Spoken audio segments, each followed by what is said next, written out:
Namaku Liana.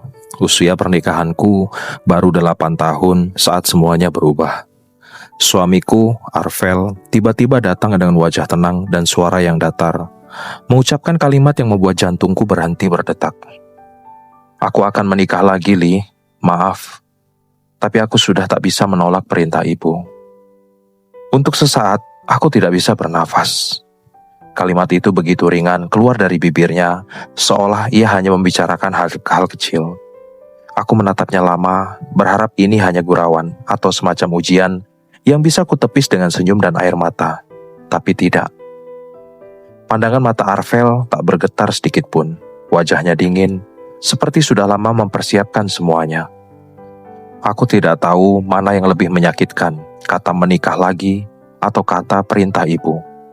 Kata ibu selalu menjadi alasan di antara kami. Selama 8 tahun menikah, aku sudah tahu ibu mertuaku tak pernah benar-benar menerimaku. Katanya, aku terlalu sederhana. Aku hanya perempuan kampung yang biasa yang kebetulan menikah dengan putra dari keluarga terpandang.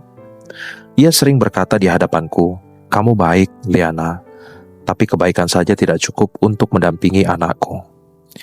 Kalimat itu terus terngiang di kepalaku. Kadang aku menertawakan diriku sendiri.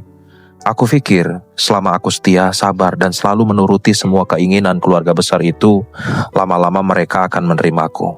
Tapi ternyata tidak. Malam itu, setelah Arvel mengucapkan kata menikah lagi, aku tidak marah. Aku hanya diam, air mataku keluar tanpa bisa kutahan. Tapi suaraku tak keluar sedikit pun. Di dadaku, ada rasa sakit yang tak bisa kujelaskan. Aku ingin bertanya kenapa, tapi lidahku kaku. Li, tolong mengertilah. Ibu yang memilihkan calon ini. Aku tidak punya pilihan lain, katanya pelan. Tidak punya pilihan lain? Aku akhirnya bicara, suaraku serak. Kau selalu punya pilihan, Arvel.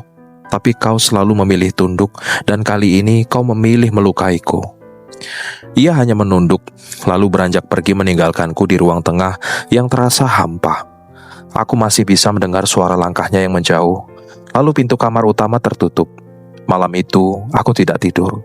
Aku duduk di lantai, menatap kosong ke arah pintu kamar yang kini bukan tempatku lagi untuk pulang. Esoknya, berita itu tersebar cepat. Keluarga besar Arvel mulai sibuk menyiapkan pernikahan keduanya.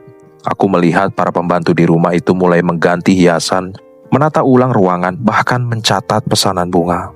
Rumah yang dulu penuh kenangan manis kami kini berubah jadi tempat pesta untuk luka yang tak diundang. Yang aneh, aku tidak pergi. Aku tetap tinggal di rumah itu. Aku tidak punya tempat lain. Rumah orang tuaku sudah lama dijual sejak mereka meninggal. Aku hanya punya tempat ini, sekalipun setiap sudutnya mulai menolak keberadaanku. Yang lebih aneh lagi, ibu mertua yang dulu paling membenciku justru memintaku untuk tidak pergi. Jangan kemana-mana dulu, Liana. Aku butuh seseorang yang bisa kupercaya, katanya suatu malam. Suaranya bergetar, pandangannya redup seperti menyimpan sesuatu yang berat. Aku sempat tertegun. Perempuan yang dulu dingin padaku kini berbicara dengan nada yang berbeda. Matanya tampak lelah, kulitnya pucat dan tangannya gemetar. Saat itu aku hanya menunduk. "Baik, Bu, saya akan tetap di sini." Aku tidak tahu kenapa aku mengiyakan. Mungkin karena dalam diriku masih ada sedikit harapan bahwa aku masih dibutuhkan. Atau mungkin karena ada rasa iba. Tapi entah kenapa, saat itu juga aku merasakan sesuatu yang lain. Sebuah firasat aneh, seperti akan ada sesuatu yang besar yang akan terjadi. Hari-hari setelah itu terasa seperti mimpi buruk yang berjalan pelan. Aku tetap menjalankan tugas rumah seperti biasa. Aku menyiapkan makanan untuk ibu mertua, menyapu teras, dan membereskan kamar tamu yang sebentar lagi akan ditempati oleh istri muda Arvel. Namanya Nadina. Gadis dari keluarga terpandang yang konon dijodohkan oleh ibunya sejak kecil. Aku bahkan belum pernah melihat wajahnya secara langsung. Tapi kabarnya ia jauh lebih muda, cantik, dan berpendidikan tinggi. Setiap kali aku menatap meja makan besar di ruang tengah, aku teringat masa lalu. Dulu, aku duduk di sana bersama Arvel, makan dengan sederhana, berbagi cerita, tertawa kecil, tapi kini meja itu hanya dipenuhi piring kosong dan bunga segar untuk pesta orang lain. Aku berjalan pelan ke dapur, mencoba menenangkan diri, tapi mataku selalu berair tanpa sebab. Suatu sore, ketika aku sedang menyiapkan teh untuk ibu mertua, aku mendengar suara batuknya dari kamar. Aku segera masuk, membawa cangkir hangat. Tapi langkahku terhenti saat mendengar ia bergumam lirih di antara sesak nafasnya. Jangan sampai dia tahu, jangan sampai Liana tahu. Aku terdiam di depan pintu, tubuhku menegang. Kalimat itu meluncur samar seperti suara dari dunia lain. Aku menunggu beberapa detik, berharap ia hanya mengigau, tapi hatiku mulai dipenuhi rasa takut. "Tahu apa, Bu?" tanyaku pelan saat masuk. Ia tersentak, matanya terbuka lebar. Tidak, hanya mimpi buruk," katanya terburu-buru, menutupi wajahnya dengan tangan. Aku tidak percaya sepenuhnya, tapi aku tidak berani bertanya lebih jauh. Aku hanya duduk di sampingnya, membantu menata bantal, lalu menyerahkan cangkir teh itu. Matanya menatapku sebentar, dalam. Lalu tiba-tiba ia menepuk tanganku. "Kau perempuan kuat, Liana. Jangan pergi ya." Ada getaran aneh dalam suaranya. Aku mengangguk, meski tak mengerti apa maksudnya. Malam itu, aku tidak bisa tidur. Kalimat "jangan sampai Liana tahu" terus terulang di kepalaku. Apa yang harusnya tidak aku tahu? Apa yang sebenarnya disembunyikan dariku? Aku mulai memperhatikan ibu mertua lebih dekat. Ia sering melamun di jendela, memandangi halaman belakang tempat Arvel dulu bermain gitar untukku. Kadang ia menangis diam-diam, dan setiap kali aku mendekat, ia buru-buru menghapus air matanya. Aku merasa seperti tinggal di rumah penuh bayangan masa lalu yang tak mau pergi. Suatu hari, ketika aku sedang membersihkan kamar tamu di atas lantai, aku menemukan sesuatu yang aneh. Di lemari tua dekat jendela ada sebuah kotak kayu kecil yang tertutup debu tebal. Aku awalnya hanya ingin membersihkannya, tapi karena penasaran, aku membukanya. Di dalamnya ada beberapa foto lama dan selembar surat yang sudah menguning. Salah satu foto membuatku hampir menjatuhkannya. Itu foto seorang wanita muda yang sangat mirip denganku. Bukan mirip sedikit, tapi benar-benar seperti bayangan diriku di masa lalu. Aku menatapnya lama, mencoba mencari tahu siapa dia. Di balik foto itu ada tulisan samar. "Untuk anakku yang akan kuberi pada orang lain, demi masa depanmu."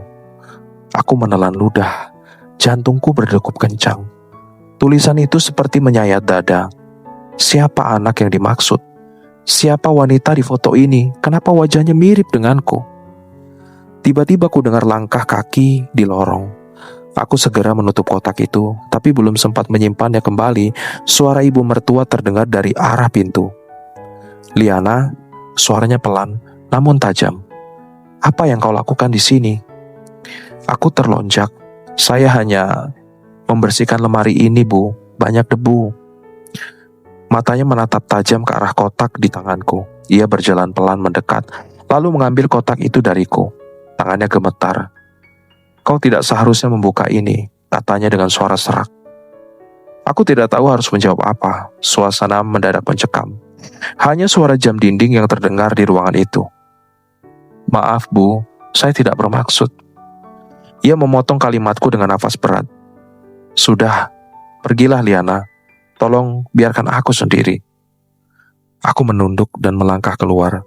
Tapi sebelum aku benar-benar meninggalkan ruangan, aku mendengar suara lirihnya lagi, hampir seperti tangisan tertahan. Aku tidak bisa menyembunyikannya lagi.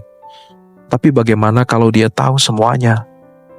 Aku berhenti di ujung tangga, tubuhku gemetar. Jelas ada sesuatu yang disembunyikan, sesuatu yang besar. Malam itu hujan turun deras. Aku duduk di depan jendela kamarku yang dingin. Dari sini aku bisa melihat kamar ibu mertua di seberang. Lampunya masih menyala. Aku bisa melihat siluet tubuhnya duduk di tepi ranjang, menatap foto di tangannya. Aku tak tahu foto apa itu, tapi pandangannya begitu dalam, seperti seseorang yang sedang menyesali masa lalu.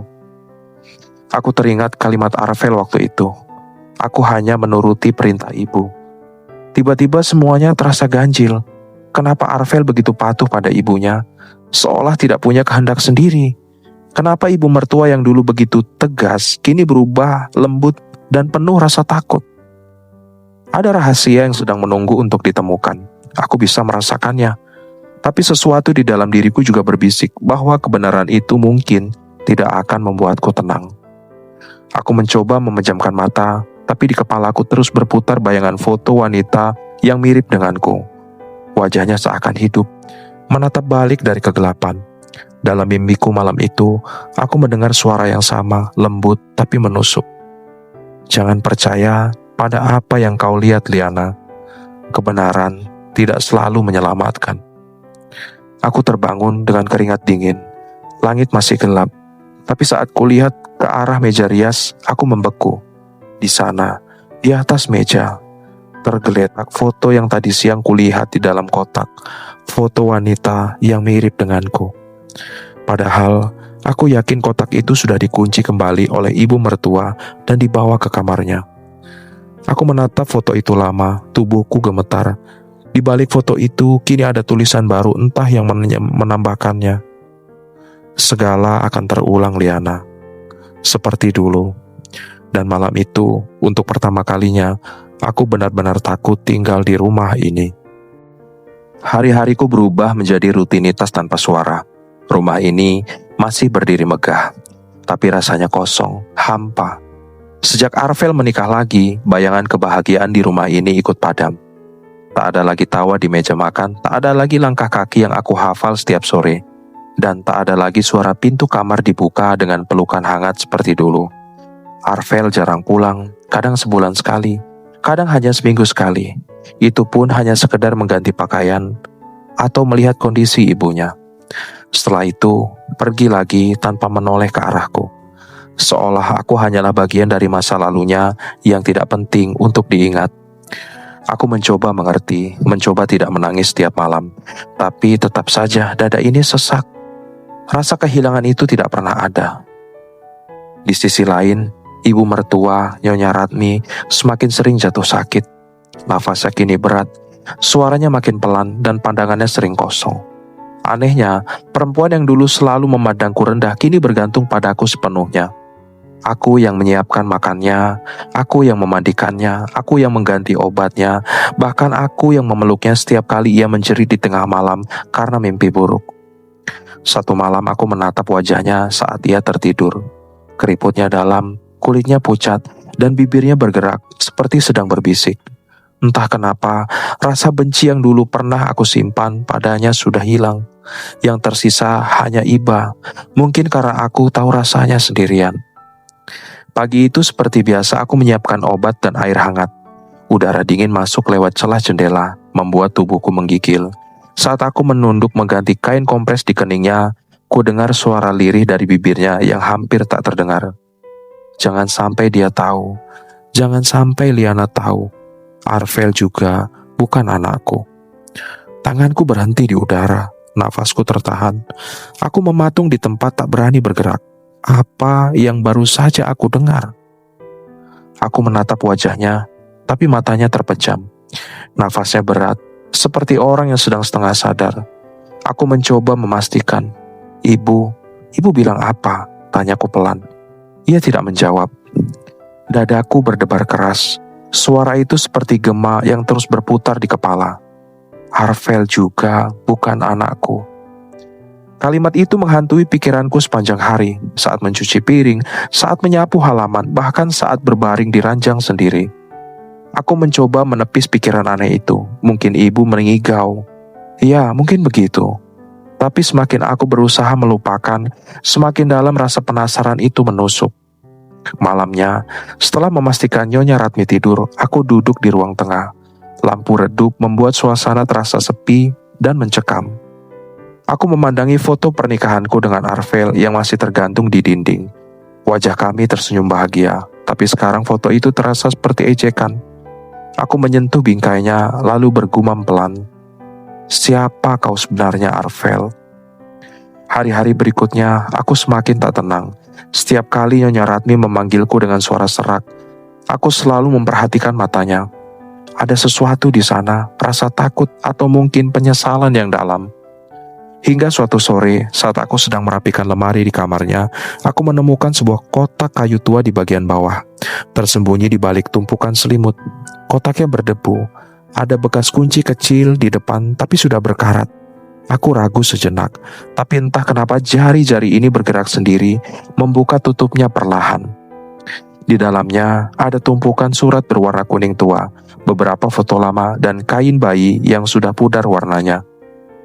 Aku menatap satu persatu. Surat-surat itu ditulis dengan tulisan tangan yang rapi. Saat aku buka salah satunya, tertulis tanggal tahun 1990-an. Ratmi, aku titip anak ini padamu. Aku tak punya pilihan lain. Tolong jaga dia seperti anakmu sendiri. Jangan biarkan dia tahu siapa ibunya yang sebenarnya. Aku menelan ludah. Di surat itu tidak disebut nama siapapun, tapi rasa dingin menjalari tubuhku. Aku meraih foto di bawahnya, dan saat melihatnya, seluruh tubuhku gemetar. Itu foto seorang perempuan muda yang sangat mirip denganku. Wajahnya, matanya, bahkan senyum lembutnya, semuanya seperti bayangan diriku di masa lalu. Di belakang foto itu tertulis dengan tinta pudar, "Untuk anakku yang kuberi pada orang lain, demi masa depanmu." Aku hampir menjatuhkan foto itu. Jantungku berdetak cepat, keringat dingin membasahi tengkukku. Apa maksudnya ini? Aku ingin membaca surat lainnya, tapi sebelum sempat, suara langkah kaki terdengar dari arah pintu. "Siapa yang menyuruhmu membuka itu, Liana?" Suara Nyonya Ratmi terdengar gemetar tapi tajam. Aku menoleh kaget. Ia berdiri di ambang pintu dengan wajah pucat. Tangannya gemetar, memegangi kusen. Aku cuma sedang bersih-bersih, Bu. Aku tidak sengaja."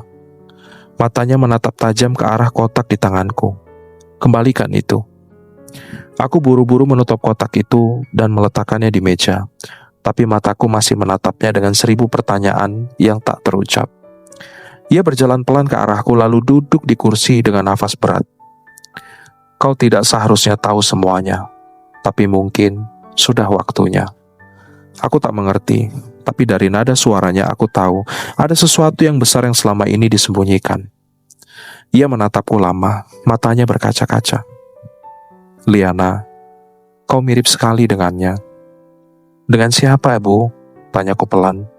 "Dengan perempuan di foto itu." Aku menunduk, menatap foto di tanganku. Siapa dia sebenarnya? Nyonya Ratmi menarik nafas panjang seperti berusaha mengumpulkan kekuatan. Dia seseorang dari masa lalu Arvel. Seseorang yang seharusnya tidak pernah terlibat dengan keluarga ini. Kata-katanya membuat bulu kuduku berdiri. Aku ingin bertanya lagi, tapi ia tiba-tiba menatapku dalam-dalam, lalu berbisik pelan. "Aku takut, Liana. Kalau kebenaran ini keluar, bukan hanya Arvel yang hancur, tapi juga kau."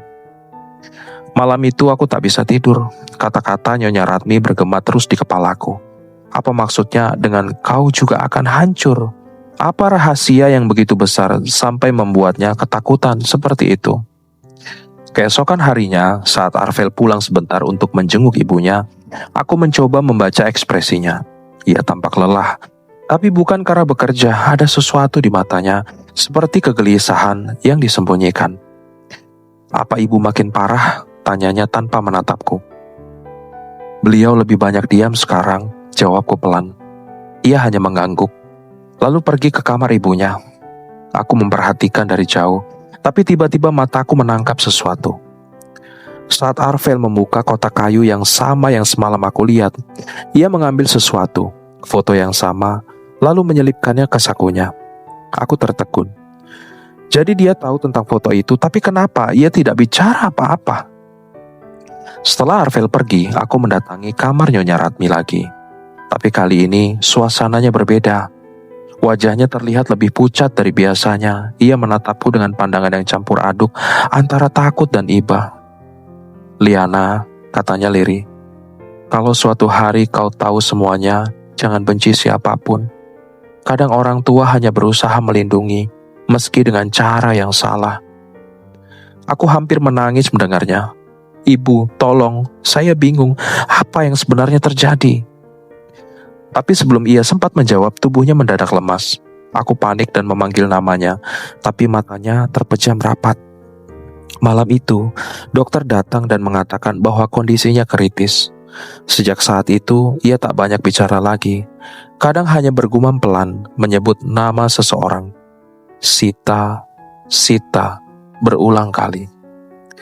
Aku tidak tahu siapa Sita itu, tapi nama itu menghantui pikiranku, sampai akhirnya aku memutuskan mencari tahu sendiri.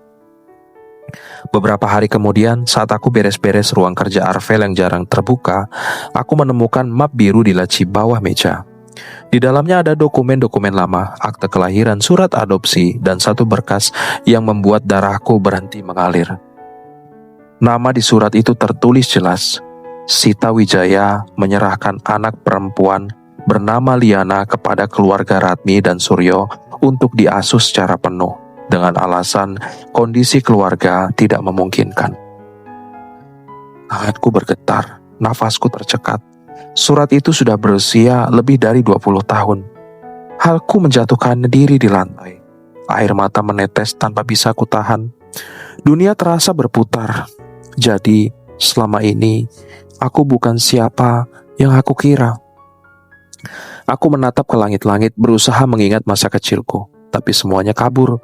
Wajah orang tuaku yang selama ini kukenal hanya samar. Tiba-tiba, semua potongan ingatan terasa asing. Dan hal yang paling membuatku menggigil adalah satu hal. Jika aku adalah anak yang diadopsi oleh keluarga Ratmi, lalu siapa Arvel bagiku sebenarnya?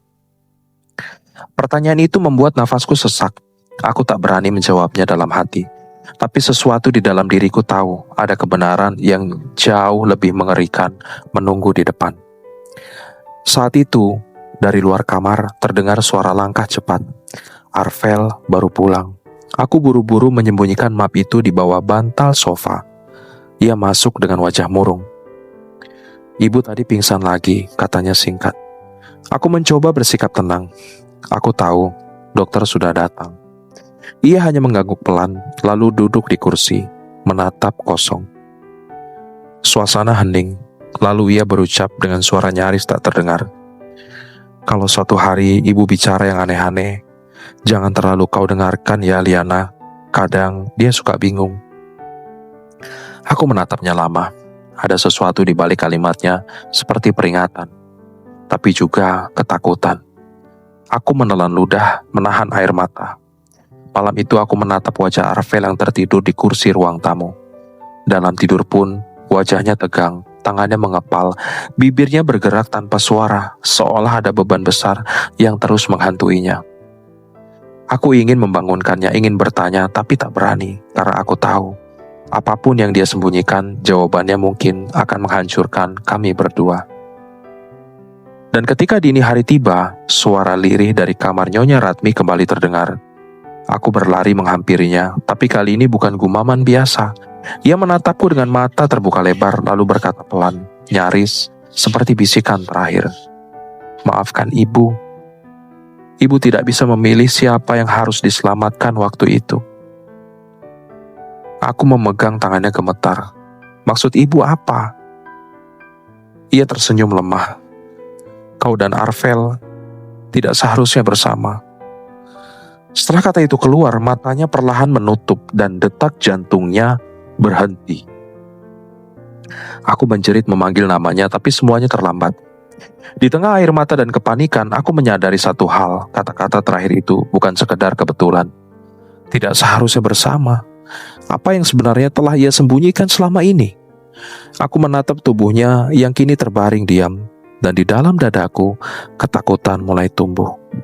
Bukan hanya karena aku kehilangan seseorang yang akhirnya menganggapku keluarga, tapi karena aku merasa kematian ini bukan akhir dari segalanya. Justru awal dari rahasia besar yang selama ini dikubur oleh keluarga ini. Dan entah kenapa semuanya terasa berkaitan denganku. Malam itu terasa begitu panjang. Hujan turun perlahan, menampar lembut jendela kamar tempat Nyonya Ratmi terbaring lemah. Lampu redup di sudut ruangan hanya menyisakan cahaya kekuningan yang temaram, menyorot wajahnya yang pucat dan berpeluh. Aku duduk di kursi kecil di samping ranjangnya, menatapnya dalam diam. Nafasnya berat, tapi matanya tetap terbuka, menatapku seperti ingin mengatakan sesuatu yang sudah lama ia pendam. Liana, panggilnya lirih. Suaranya serak dan nyaris tak terdengar. Duduklah di samping ibu. Aku mendekat dan menggenggam tangannya. Dingin, jemarinya gemetar, tapi genggamannya kuat seperti seseorang yang berusaha bertahan untuk mengatakan sesuatu yang penting sebelum semuanya terlambat. Ada hal yang harus kau tahu, katanya pelan. Sesuatu yang selama ini ibu sembunyikan. Sesuatu yang seharusnya sudah kau ketahui sejak lama. Aku menelan ludah, menahan nafas. Tentang apa, Bu? Ia menatap langit-langit sejenak lalu menutup mata, seakan mengumpulkan kekuatan terakhir. Dulu, Arvel bukan anak kandungku. Ia anak dari sahabatku yang meninggal dalam kecelakaan. Aku merawatnya karena merasa bersalah. Tapi ada hal lain yang harus kau tahu, Liana. Aku membeku. Kata-katanya mulai mengguncang isi kepalaku. Maksud ibu, Arvel bukan anak ibu. Ia mengangguk pelan. Ya, tapi bukan itu yang paling berat. Wanita di foto itu adalah ibumu. Tubuhku serasa disambar petir. Aku menatapnya tak percaya. Ibu, maksudnya ibu apa? Foto yang ada di kotak itu. Perempuan yang mirip denganku. Nyonya Ratmi menatapku dengan mata yang berkaca-kaca. Ya, dia memang ibumu yang sebenarnya. Aku menatapnya lama, mencoba mencerna setiap kata-kata yang baru saja keluar dari bibirnya. Suasana kamar mendadak terasa menekan. Hujan di luar makin deras seolah langit pun ikut menangis bersama kami. Ibu, jangan bercanda.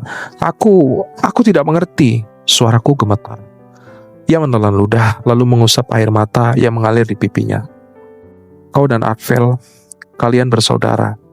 Liana, satu ibu, tapi beda ayah. Dunia serasa berhenti berputar. Aku menatapnya dengan pandangan kosong. Tidak mungkin.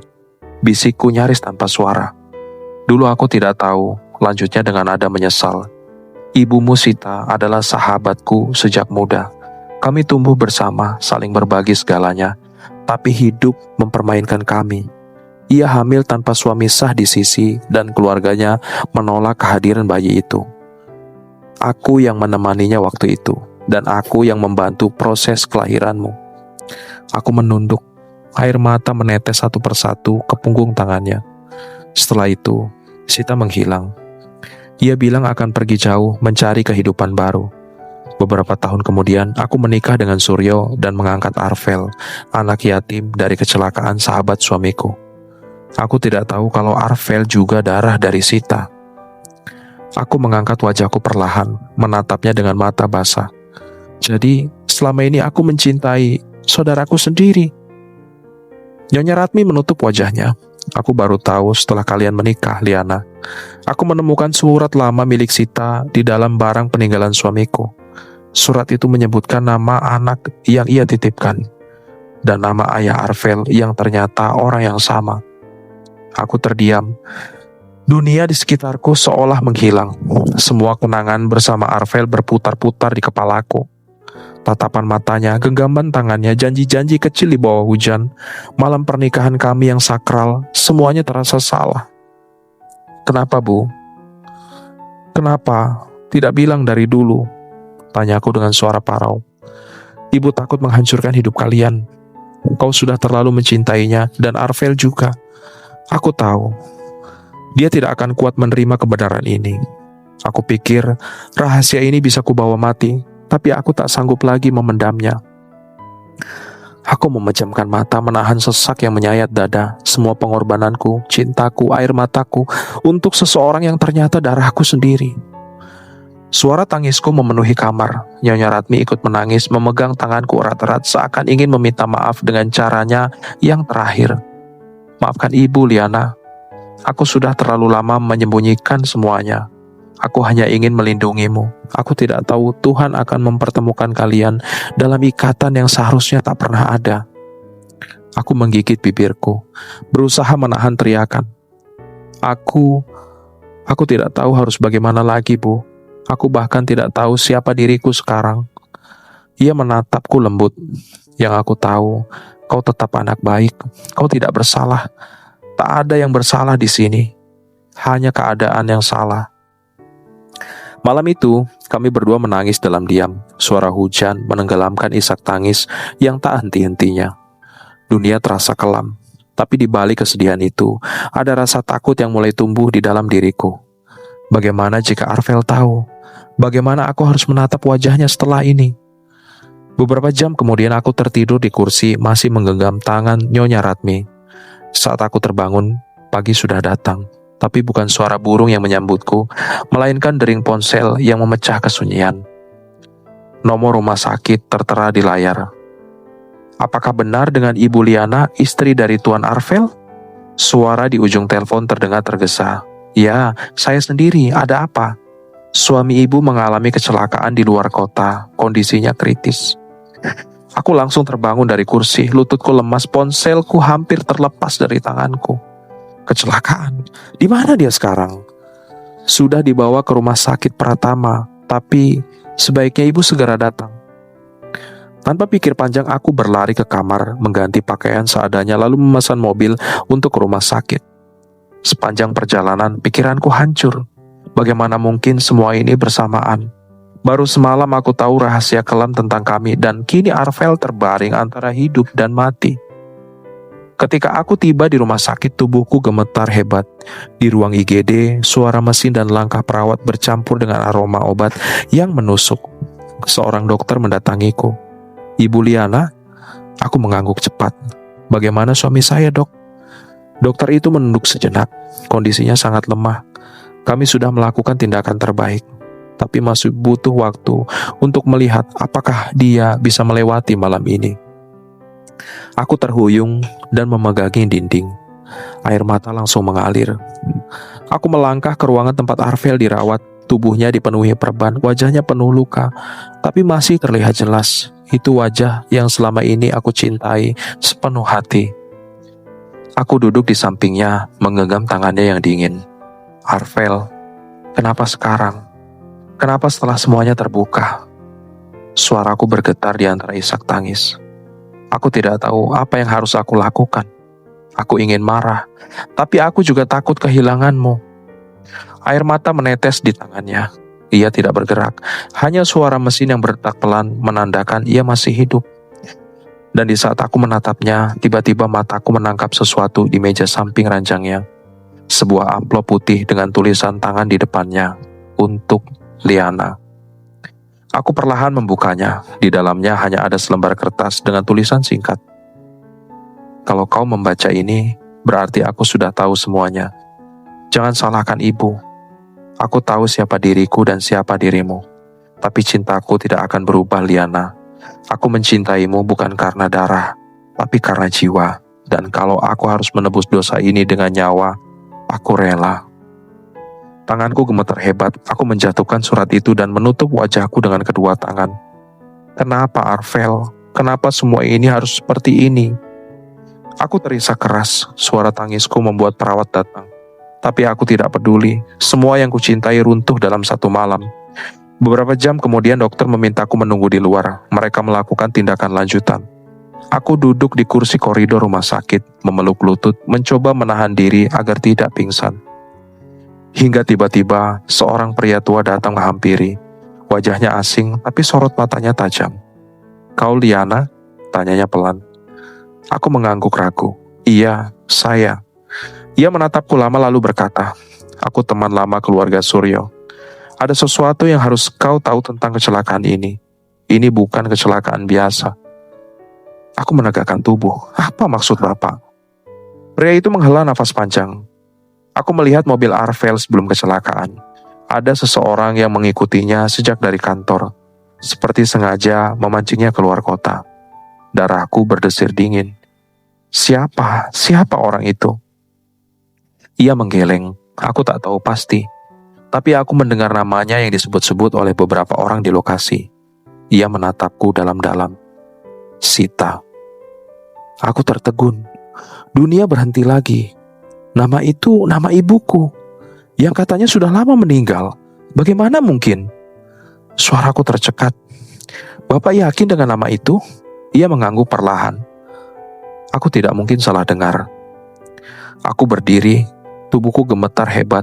Rasa takut dan bingung bercampur jadi satu. Jika benar yang ia katakan, berarti ibuku masih hidup. Dan jika begitu, kenapa ia muncul sekarang, tepat setelah semua rahasia terbuka dan Arvel hampir mati? Aku menatap pintu ruang ICU, tempat Arvel dirawat. Dan di dalam dadaku, sesuatu terasa sangat salah. Seolah ini bukan akhir dari kisah tragis kami, tapi baru permulaan dari kebenaran yang jauh lebih kelam. Dan malam itu, ketika aku menatap wajah Arvel yang masih terbaring lemah di balik kaca, satu hal terlintas di pikiranku. Mungkin cinta kami memang terlarang, tapi rahasia di baliknya belum selesai. Karena di luar sana, seseorang bernama Sita mungkin masih hidup, dan ia memegang kunci dari semua kehancuran ini. Malam itu udara dingin menusuk tulang. Aku berdiri di depan ruang ICU dengan dada sesak dan mata yang sudah bengkak karena menangis. Setiap detik terasa seperti siksaan. Tubuhku gemetar, bukan hanya karena udara malam, tapi karena perasaan yang campur aduk antara kehilangan dan kebingungan. Aku baru saja mengetahui bahwa laki-laki yang selama ini kucintai, suamiku sendiri, ternyata memiliki hubungan darah denganku. Tapi kini, di balik semua luka itu, aku takut kehilangan dia untuk selamanya. Ketika pintu ruang ICU terbuka, aku melihat tubuh Arvel terbaring lemah di ranjang putih. Wajahnya pucat, bibirnya kering, dan selang-selang menempel di seluruh tubuhnya. Aku hampir tak mengenali pria yang dulu begitu tegas dan kuat. Langkahku pelan mendekat, dan tanpa sadar air mata jatuh lagi. Arvel, panggilku lirih. Suaraku nyaris tak terdengar. Aku menggenggam tangannya yang dingin. Aku tahu semuanya. Ia membuka mata perlahan, pandangannya samar, tapi senyumannya muncul tipis, menyayat hati. Ibu sudah bilang padaku sebelum aku berangkat. Suaranya parau, nyaris patah di ujung. Aku menahan tangis yang hampir pecah. Kenapa tidak kau bilang dari dulu, Arvel? Kenapa harus aku tahu dengan cara seperti ini? Tanyaku lirih. Arvel mengercap pelan. Air mata jatuh di sudut matanya. Karena aku takut kehilanganmu. Aku tahu, begitu kau tahu, semuanya akan hancur. Tapi aku juga tahu, aku berdosa terlalu jauh. Aku mencintaimu, Liana, bukan sebagai saudara, tapi sebagai seorang pria yang menemukan rumahnya padamu. Aku tak sanggup berkata-kata, aku ingin berteriak, ingin menolak semua kenyataan ini, tapi aku hanya bisa menggenggam tangannya semakin erat. Di balik kaca ruangan, dokter dan perawat memperhatikan. Tapi mereka tak mendekat. Mereka tahu ini saat terakhir yang tak bisa diulang. Aku juga mencintaimu, Arvel, ucapku dengan suara bergetar. Tapi cinta ini salah. Kita berdua tahu itu. Arvel menatapku dengan pandangan matanya sayu tapi lembut. Tidak ada cinta yang salah, Liana.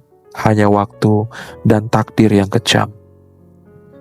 Tiba-tiba monitor di samping ranjang berbunyi pelan. Ritme jantungnya melambat. Dokter masuk tergesa, memberi isyarat agar aku mundur. Tapi aku menolak. Aku tetap di sana, menggenggam tangannya erat-erat. Arvel, bertahanlah. Kumohon. Tangisku pecah, tapi nafasnya semakin pelan. Dan di detik terakhir, ia menatapku dengan senyum yang tulus, begitu damai. Terima kasih, sudah tetap tinggal untuk ibu.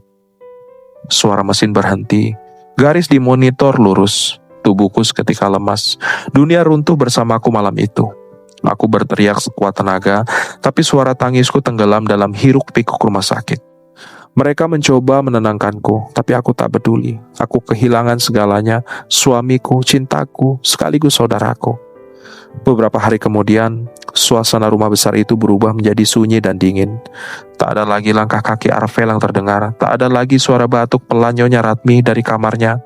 Aku sendirian di rumah yang dulu terasa asing, tapi kini terasa terlalu kosong.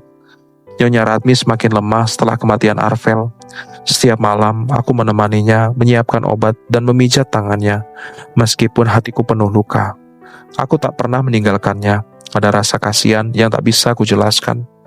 Mungkin karena dibalik semua kebencian yang dulu ia tunjukkan, sebenarnya ia juga hancur oleh rahasia yang ia sembunyikan sendiri.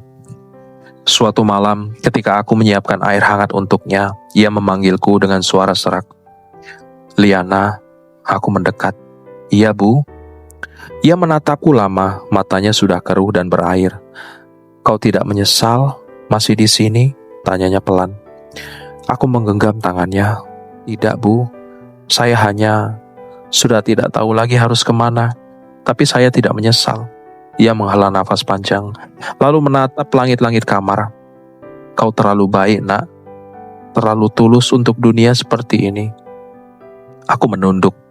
Air mata menetes di punggung tangannya. Saya cuma ingin melakukan yang benar, Bu. Ia tersenyum lemah. Aku tahu. Aku sudah banyak salah padamu. Seharusnya aku tak pernah membencimu. Aku pikir aku bisa menghapus rasa bersalahku dengan menyiksamu. Tapi justru yang menebusnya adalah kau sendiri. Ia berhenti sejenak, menarik nafas berat lalu melanjutkan. Aku menyesal tidak pernah menganggapmu anak, padahal kau satu-satunya yang benar-benar tulus mencintai keluarga ini. Aku menangis, menundukkan kepala di sisinya. Jangan bicara begitu, Bu. Ibu harus sembuh. Tapi ia menggeleng pelan. Tidak, Liana. Aku sudah lelah. Aku hanya ingin minta maaf untuk semuanya, termasuk rahasia yang membuat hidupmu hancur. Ia meraih amplop kecil di bawah bantalnya dan menyerahkannya padaku.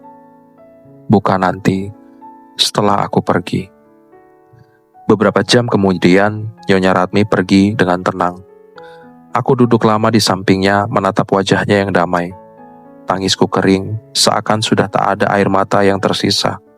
Rumah itu kembali sunyi, tapi kali ini kesunyiannya lebih dalam. Seperti menyerap seluruh suara kehidupan.